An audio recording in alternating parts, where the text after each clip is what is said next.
आज रेलवे से थोड़ा सा हट करके वीडियो है और आपका बहुत ही ये आपको महत्वपूर्ण वीडियो है और ये आपका जो जॉब बताने वाले हैं बहुत ही अच्छी जॉब है। आप रेलवे की तैयारी करते होंगे तो आपको लगता होगा कि मेरा सिर्फ़ और सिर्फ रेलवे ही सबसे अच्छी जॉब है, लेकिन ऐसा नहीं है। इस जॉब के बारे में अगर जानिएगा तब आपको लगेगा कि नहीं सबसे बढ़िया जॉब है, या किसी से जो ज्वाइनिंग कर चुके उससे पूछेगा तब आपको पता चलेगी। हमें भी ऐसे लगता था जब 2019 और 20 में हम तैयारी करते थे, क्योंकि अभी बिहार CGL 3 का ज्वाइनिंग हो चुकी है और 1 साल पहले हुई है। अभी आने वाली है बिहार CGL 4 स्नातक स्तरीय। ये वही बच्चे फॉर्म भरेंगे जिसका ग्रेजुएशन फाइनल है, चाहे वो किसी भी ऑनर्स से हो, मैथ हो, आर्ट्स हो, साइंस हो, मैटर नहीं करता है। आइए इसके बारे में जानते हैं। इसलिए मैं आपको बता रहा हूँ क्योंकि रेलवे का सिलेबस और इनका सिलेबस सेम है, कुछ भी अंतर इसमें नहीं है। थोड़ा सा अगर जोर लगाया जाएगा तो आप रेलवे से बहुत ही अच्छी पोस्ट पे जाइएगा, क्योंकि इसमें जो बच्चे भरेंगे, चाहे वो CGL का तैयारी करते हो सेंट्रल लेवल का, चाहे बच्चे कोई स्टेशन मास्टर है, गुड्स गार्ड है, TT है, उस सब जॉब छोड़ करके इसमें आएगा। चाहे बिहार का टीचर का ने ज्वाइन किया हुआ 9-10th क्लास का, वो भी छोड़ करके इसमें आएगा। चाहे दरोगा का ने ज्वाइन किया है, वो भी छोड़ करके इसमें आएगा, क्योंकि ये अपने आप में बहुत ही अच्छी जॉब है। हमें भी पहले ये 2019-20 में जानकारी नहीं थी।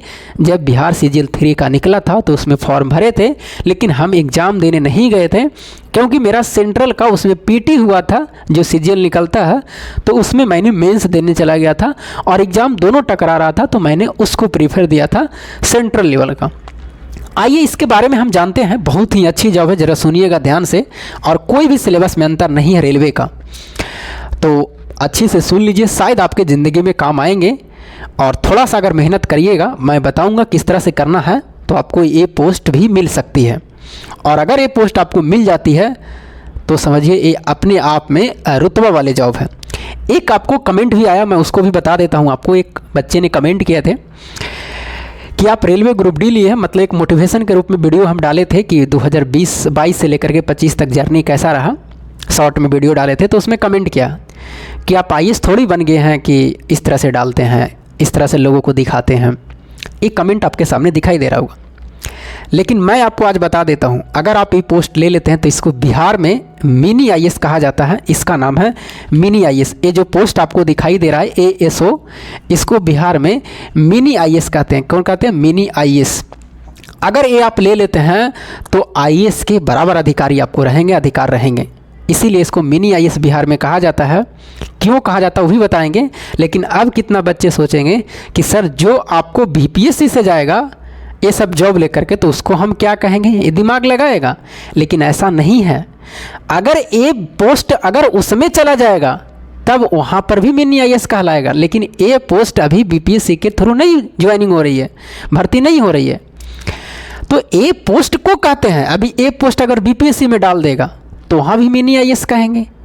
लेकिन ये पोस्ट अभी BPSC में न डाले है, लेकिन बात चल रही है। लेकिन इस बार 17वीं जो BPS हुई है उसमें नहीं डाला है, तो हो सकता आने वाले 71वीं जो BPS होगी 71, उसमें डाल देगा। इसीलिए हम कह रहे हैं कि BPSC में चला जाएगा तो बहुत मुश्किल हो जाएगा यही पोस्ट। आइए ज़रा जानते हैं इसको मिनी IAS क्यों कहते हैं। और जो कमेंट किया मैं उसको बता देता हूँ। मैं तैयारी तो कर रहा हूँ और आपको मैं बता देता हूँ, मुझे 80% चांस है, मैं 100% तो नहीं कह सकता हूँ, 80% चांस है कि मैं इस पोस्ट को ले करके रहूँगा। बस इतना कहना चाहता हूँ। आइए इसके बारे में जानते हैं। देखिएगा इसमें 6-7 प्रकार की पोस्ट है, 7 प्रकार की है और मैंने 6 लिखा, एक और हम आपको बताएंगे। सबसे आपको जो इसमें भौकाल वाली जॉब है, ये आपको ए वाले जॉब है कि पोस्ट कौन कौन सा है। तो सबसे बढ़िया पोस्ट सचिवालय सहायक ASO की पोस्ट है, जो लेवल 7 की है। आपको ज्वाइन करते ही आपको 80,000 से 85,000 इन हैंड सैलरी मिलेगी जैसा ही ज्वाइन करिएगा। तो जिसमें लेवल 7 लिखा हुआ उसमें 80 से 85,000 सैलरी मिलेगी। मात्र सप्ताह में 5 दिन जॉब रहेंगे, 2 दिन छुट्टी रहेगी और आपको पटना में ही जॉब रहेंगे हमेशा, पटना सचिवालय में। और इसलिए मिनी IAS कहा जाता है क्योंकि आप सचिव का नाम सुने होंगे। बिहार में सचिव जो पोस्ट होती है वो IAS के लेवल पर आते हैं। जो IAS बनते हैं उसको बिहार में सचिव के पद पर दिया जाता है, पोस्ट दी जाती है। तो उसके नीचे आप काम करिएगा, तो सचिव के नीचे काम करिएगा तो वो आईएएस से आते हैं, इसीलिए इनको कहा जाता है मिनी आईएएस। आप वहाँ तक पहुँच सकते हैं। सचिव बहुत प्रकार के होते हैं, उप सचिव, अपर सचिव, बहुत सारा करके सचिव करके होते हैं। तो इसमें अगर प्रमोशन आपको 10 साल में हो जाएगा तो आप उसके बराबर काम करिएगा जो आईएएस से आएंगे, इसीलिए इसको मिनी आईएएस कहा जाता है। और ये लेवल 7 है, 7 से लेकर के लेवल 13 तक आप जाइएगा इसमें, और उस समय सैलरी आपको कम से कम 1.5 लाख रुपया होंगे और मात्र 5 दिन आपको जॉब करना है। तो ये सबसे बढ़िया पोस्ट होता है एएसओ। बाकी ये भी जो पोस्ट है नीचे वाले, ये भी अच्छी पोस्ट है और दोनों का सैलरी सेम है। लेकिन नीचे वाले जो पोस्ट है 3-4 दिखाई दे रहा है, इसमें आपको सैलरी कम जाएगी, लेकिन ये भी अपने आप में अच्छी पोस्ट है। और ये सब जितने भी सारे पोस्ट, लेकिन आपको डाटा एंट्री ऑपरेटर में जो है इसमें आपको टाइपिंग रहेगा। इसमें टाइपिंग भी है, लेकिन इसमें टाइपिंग नहीं है, इसमें टाइपिंग नहीं है, इसमें टाइपिंग नहीं है, बाकी में इसमें भी टाइपिंग नहीं है। इसमें आपको टाइपिंग वाली पोस्ट है, इसमें आपको टाइपिंग देना पड़ेगा, इसमें भी टाइपिंग नहीं है। तो टाइपिंग वाली इसमें नहीं भी है, इसलिए बहुत ही अच्छे जॉब है, क्योंकि बच्चे टाइपिंग से कितना घबराते भी हैं, इसलिए मैं आपको बता रहा हूँ। तो टाइपिंग इसमें नहीं है, इसीलिए इसमें कंपटीशन भी ज़्यादा रहती है। अब आइए हम आपको बता दें कि ये जो जॉब है इसके लिए क्या तैयारी होना चाहिए, क्या क्या पूछा जाता है। तो इसमें जो पूछा जाता है आपको मैथ 25 जो कि रेलवे में भी रहता है, रीजनिंग 50 जो कि रेलवे में भी रहता है, साइंस 25 जो कि रेलवे में भी रहता है, जीके 50 और करेंट अफेयर्स और बिहार स्पेशल मिला के 50 पूछा जाएगा। तो जो एनटीपीसी की तैयारी करते हैं उसमें रहता है जीके, करेंट अफेयर्स भी रहता है, बस थोड़ा सा बिहार का प्रश्न 2-3 बढ़ता है, ज़्यादा नहीं पड़ता है। तो बताइए क्या रेलवे का सिलेबस सेम है कि नहीं है। और 150 प्रश्न होंगे, एक क्वेश्चन 4 नंबर का होगा, 15 चौके 60, 600 नंबर का एग्जाम होगा। और जो आपको पीटी में होगा सिलेबस वही मेंस में होंगे, सारा प्रश्न वही रहेंगे, बस लेवल एक अप और डाउन हो जाते हैं मेंस में। और उसमें हिंदी भी रहते हैं जो क्वालिफाई रहता है आपको मेंस में। अब बताइए इसमें निगेटिव मार्किंग कितना, 1/4।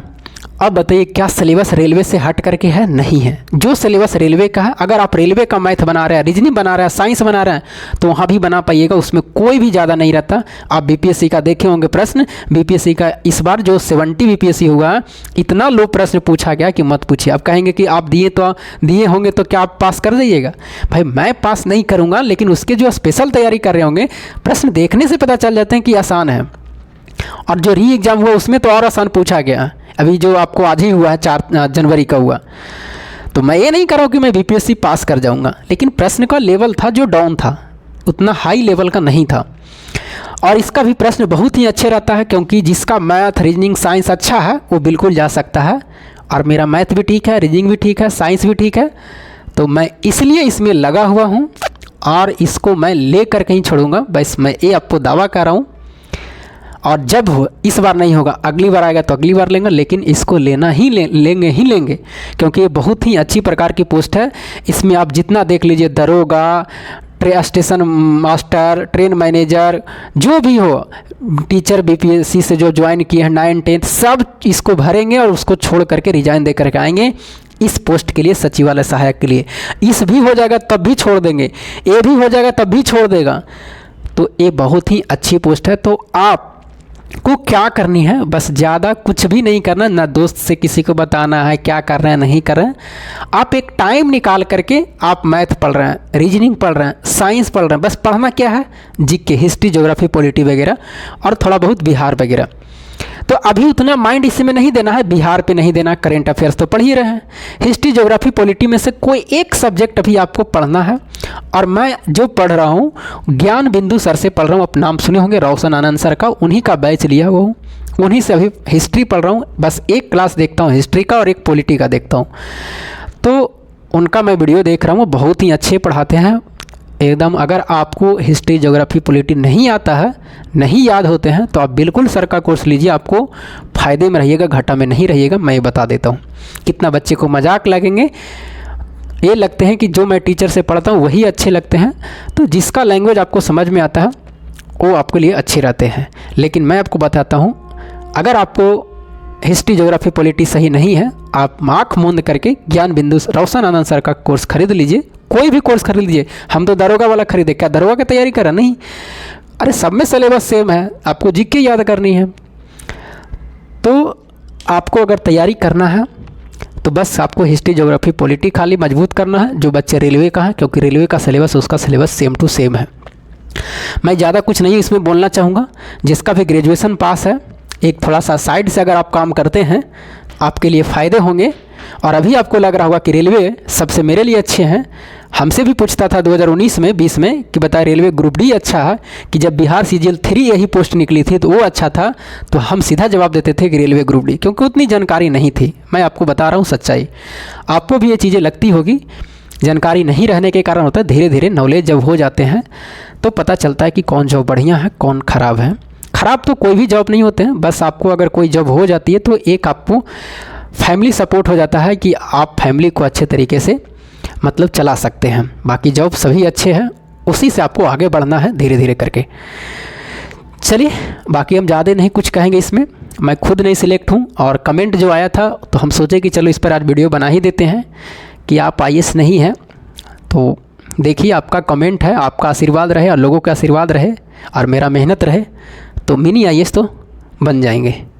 फिर मिलेंगे हम आपको अगले वीडियो में, तब तक के लिए जय हिंद।